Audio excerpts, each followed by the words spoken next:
di ba? So mana siya natong timanan mga kaigsunan kining mga pagtulunan nga angin natong sundon. Sakto lang dili ta mangita nga adunay nagdugang o nakuha. Okay, kung nagdugang o nakuha na ta, mahimo na ta mini ng mga magtuturo. Dili lamang po ito pang akong mensahe. Hinaot nga kining jutay na akong mensahe i-share sa inyo matubangan karon. Bisan kini paminaw na ako taas na kayo apat para na ako ubura. Hinaot nga nakahimo ko paghatag o pagdasig, nakahimo ko dugang paglingkod sa ato ang pagtuo ngadto sa atong Ginoong Dios Jesucristo. Uspon ko may gabi ka na atong tanan.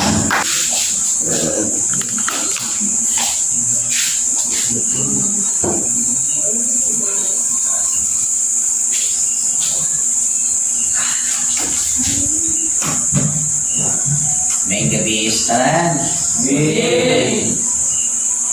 Bisan gabi nag-ayaw ito akong padayon naman atong buhato, no? Salamat po sa akong bisita karon, no? Brother, buhatan pa dyan atong bisita, no? Karoon ni kaya na po ni aras natin ang ilang nagway, so ini silang bisita. Aros na pasalamatan, lagaw sa tanan ang Diyos sa ato ang pagkain karon sa iyong mga pulong. So, dinhi sa Biblia, na ako'y kanang na ang kani siya murag atong istorya o yutay kaya aron nga kanang na ang murag atong masaktan yun, no? So, dinhi sa Biblia, atong mabasahan diya sa pagtukod sa church, diba? Tukuron ko ang akong ang bala o asawa, dayon ang ulo si Kristo, ang ulo si Iglesia si Kristo, siya manluluwas Iglesia ng pamilya lawas. So, manluluwas, wala pa na luwas, no? Kung imong ginangin, itchi, siya manluluwas Iglesia ng pamilya lawas, wala pa din na luwas. So, ato ni siya hatagan kung kumitay. Then, ato din ang sakto. Diha sa gisulti, ni Apostol Pablo, at tukang Tito, kaya ang naluwas, lahipol siya, wala pa na luwas. Dini sa isulat ni Apostol Tito, ang Apostol Pablo na tukang Tito, sinulat ni Tito rin, no? Nag-ingon siya. Yan sa 4 na ito, sundo, no? Apan, sa kapadayan na, ang pagkamukungon sa Diyos na akong manluluwas o ang iyang gugmaanan sa mga tao, kita iyang iluwas. Di tungod sa mga binuhatan na nahimo na ko sa atong pagkamatao kung dili tungod siyang alooy. Binaagi sa pagbukas sa pagkatawa pag-usabi o sa pagkapagpo diha sa Espiritu Santo ngayong ibuo ka na to nga madagayaw kayo pinaagi kang Jesucristo nga atong maluluwas. Diha sa ang punto ani, kita iyang iluwas dili tungod sa mga binuhatan. Right, ha? Ang church, siya ang nagluwas, wala ka naluwas. Pero hindi karon, kita giluwas.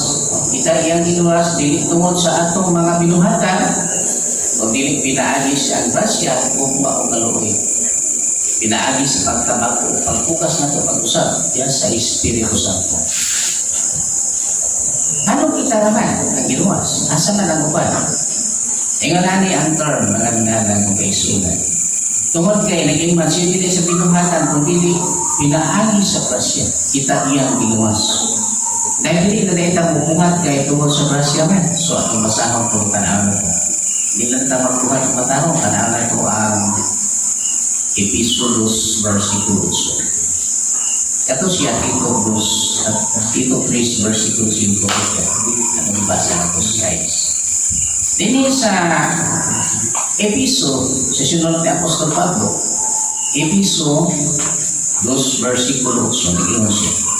Kahit tungod sa grasya, kamong nangaluwas. Pero yapon nga nangaluwas, no? Nangaluwas, pinaagi sa pagtuo. Pili ko tamo ko, wala yapon tapos lang ang ili inyong kaigulingon kahimuan, inihatag sa Diyos. Dili tungod sa mga binuhatan, aron wala bisan kinsa nga magpasigaw ko. Dili yun pinaagi sa binuhatan na ito, kung nahalag ng isunan. Kaya kita iyang mga binuhatan, hinihimo iyan ang Kristo Jesus alang sa maayong binuhatan, nagilaw ng daan sa Diyos, nga ini malagaw ito. Ang ulahi, kita iyang giluwas, dili tungod sa binuhatan, nga nahimo na to. Pero alam ni Kristo, nga wala pa gani, kay kita iyang mga binuhat, nahimo diya ng Kristo Jesus, alang sa maayong binuhatan na ilaraw ng dahil sa Diyos na niini maragawin kita. Sa ato pa, sa unang panahon, sa wala pa talaga kahibalo sa Diyos, ang atong binuhatan ato, isa kung sawa na to sa paglubi ng mga pero tungkol sa grasya sa Diyos na luwas na, pinaagi sa atong pagtuo. Dili pinaagi sa binuhatan. Pero nag-ingot din sa kasulatan sa Diyos, kay kita iyang binuhatan, mihimo niya kag Kristo Jesus, alang sa maayong binuhatan, human ka nakadawat sa kaluwasan, na ana mo makita ang maayong binuhatan. Minahan lang ng kaisunan. Nag-ingot siya, gilarong ng daan sa Diyos na diiling, managawi kita. Yung una niya isulti ni Apostol Pablo. Atong tanaw na to ang Colosas 1 versikulo 24. Na ba ko'y nalipay na gisakitan? Nabay mo yan sa iyong sintro? Nalipay ka rin gisakitan ko ka? Naba? So, ingan ani ang term. Katunan ikuglitan siguro Right? Ikuglitan. condition sa kamot. O, ingan no? So, Okay, gisakitan siya pero nalipay. Oh, naputol na niya ang buhaya daw. Oo, siguro yun na, no? Bro, at masagot. Supply. Ang nalipay siya, pero kananang isakitan. Ngayon ilan ang sistema. Gikalipay ko karon ang akong pag-antos tungod kanino. O dili sa akong lawas, ginapuno ko ang kasakit na nakulang sa mga pag-antos ni Kristo. Alang siyang lawas na mao ni Kristo. Nalipay siya. Siyang mga pag-antos. Nag-antos siya, pero nalipay.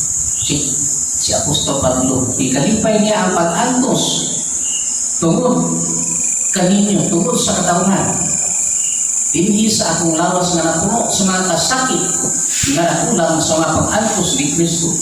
Alang sa iyang lawas na mao ang Iglesia. Kaya dakhan pagkita to ang wala na katagangkan o kaluwasan. Tinuod na kayo sunan na pagkasutin. Di pa ang kanawat ng uban sa kaluwasan. Pila lang ako ang nakita na ko na nakabato na yun sa kukuman ni Kristo. Sa tinunanay na pag-aaral na batunan ang kaluwasan. Tingin na ito makita ang mga punto na kinasingkasing sulti ni Apostol Pablo. Sana usab na ito, nagsulti sa kinasingkasing. Gisakitan ko alang sa itong mga kaigsuunan na bisan kapila na makaduo sa pulong sa Ginoo. Wala na tanto ang ilang kasingkasing. Wala na tanto. Sakit kayo pamaradungan. Abinin mo ako karon nga nangalagad sa Ginoo, dali na kayo matanto. Bisan galing sa makahuli, makadungog ko nga, hindot kayo nga pagkawin. Gikan sa kumusing-kasing magtulog ang akong mga gikan sa kasing-kasing ako muagas na akong mga Batuon pang balay.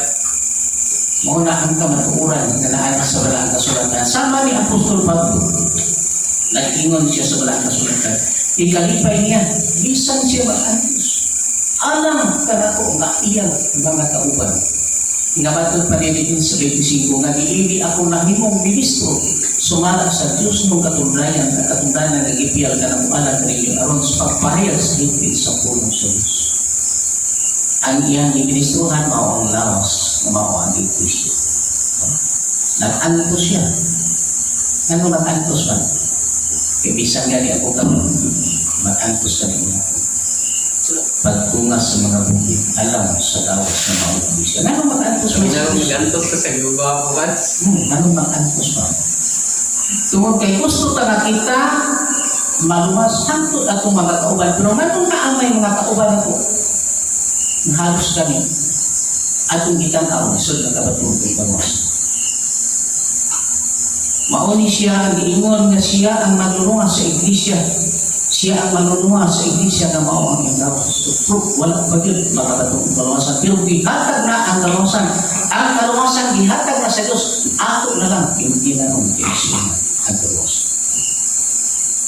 Sa imo ron paglakaw sa imong kinabuhi, nasayo pa katahan ka pa doon. Nasayo na. Ako kikso na nasayo. ang kaluwasan gihatag na sa Dios. Nag-ingon si Jesus Christ, ako maang kahayag sa kalibutan. Siya nga magasunod ka nako, dili na gayud magalagaw sa kagit. Kinunuan magabaton sa kahayag nga magahatag og kinabuhi. So dili pwede na sundon ang kahayag ug gihatag ni Lord, no? Muna siya nga, diha sa ato ang pagkinabuhi, ingon nga anak sa Diyos. Atong batunan ang kinabuhi mo rin katapusan kaya kitaganalan ka natin. Nag-ingon siya din. Unsay atong buhaton mga kaigsuunan sa diha nga kita panghimaraoton. Kay kasagaran ka lagi magpanghimaraot na to, no? Daghanan, no? Diba? Atong pabatayan, daghan ang mga tao nga magpanghimaraot din nato. So unsa may buhaton sa katao nga ang kanini ang panghimaraot nga ikaw nangalagad na nato sa Ginoo. Nag-ingon si Jesus Christ, yahan gisulti din na nato ang mga puno nga magkapaligod na nato. Nag-ingon siya, apan sultihan ko kamong tanan nagapaminaw, mga hilig paminaw, paminaw ng Isyas. Apan sultihan ko kamo nga nagapaminaw, ikugmaan ninyo ang inyong mga kaaway, buhatin ninyo maayo ang nagadumot kaninyo. Panalanginin ninyo ang mga nagapangmaraot kaninyo o pag-ampo kamo alang sa mga nagpasipala kaninyo. Dini sa atong pagkahimo na nalinuwas ni Kristo, mauna ni siya nga kasagaran sa tao, iba doon ay mga pagpasipala o pagpapamaraot, at pagpangalaga na ito sa Ginoo. No? Doon ay mga pagpapamaraot. Muna nga, kung ikaw ay panghimarautan, sa ito pagkanagingon nga, doon na nalitigis mo ni Brother Gagarina nga, patapos naman ang siya, pero magwari naman siya niya. Ingat na nung nagsukod na si Wari at si Pastor, nagsukod na Wari, sige na, mura, pagpapimaraot, no? Mura o gitamay ta sa ato ang pagwali sa pulong sa Ginoo. Pero siya ang iingon, panalanginin niyo ang nagapagpanghimaraot kaninyo. Pag-ampo kamo alang sa mga nagpasipalat kaninyo. Pasipalat niya po na siya. Diha sa versikulo 22. No? Muna siya nga, ang imuhan ay imuhaton sa mas akong igsoon, no? Naabagoy parit na manata o lubi, ipasipalahan siya sulti. Wa, yun siya nakalapos mga minhan itong kaigsuunan. Unang yun sa pagkapari. Unang yun siya. Wala yun siya nakapanalangin. Ang gusto na sa Diyos na ikaw mag-unang sulti tungod niya, panalangin mo siya. Sa unang panahon, ako mong sumilan sa akong kinabuhi mo, testimony kong kamay. Ako na dagit ko ang body of Christ, mag nadagit ko, rilip yun nakuha ko, nadagit ng kuha. No?